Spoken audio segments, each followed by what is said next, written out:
A day in my life at home. Ayan na nga, inaayos ko yung jacket ko pataas kasi maghuhugas ako ng plato namin kaninang tanghali. Ngayon ko lang huhugasan. Ayan, natapos ko ng kuhanan ng mga kanin. Yung mga plato, kaya sinabunan ko na pagkatapos kong kuhanan.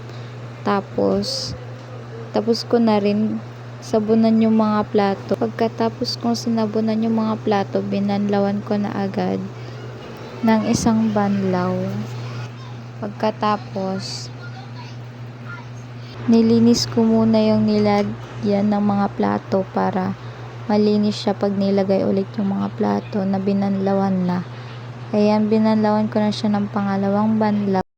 Diyan ko muna nilalagay yung mga pinambanlawan ko kasi babanlawan ko pa siya ng pangatlong banlaw para hindi mangamoy sabon ng mga plato. Kaya tinatatlong banlaw namin. Tapos ayan, patapos na rin pala ako dyan kaya nugasan ko na lang yung planggana na binanlawan ko.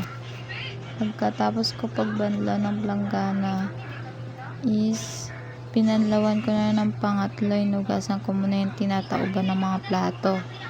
Kaya tinaob ko na yung hinugasan kong mga baso. Mga baso muna inuna ko bago ang mga plato. Kaya ayan, patapos na ako dyan. Pagkatapos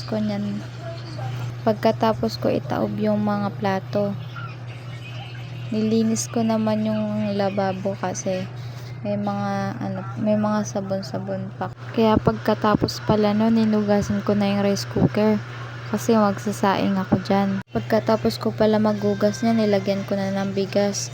Hindi ko na na-videoan na paglalagay ko ng bigas kanina. Kaya ayan, binanlawan ko na siya ng pangalawang banlaw.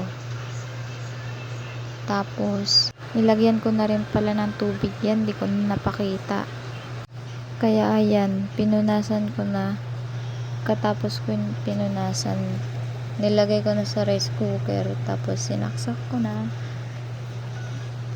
Yun lang. Thanks for watching. Tara!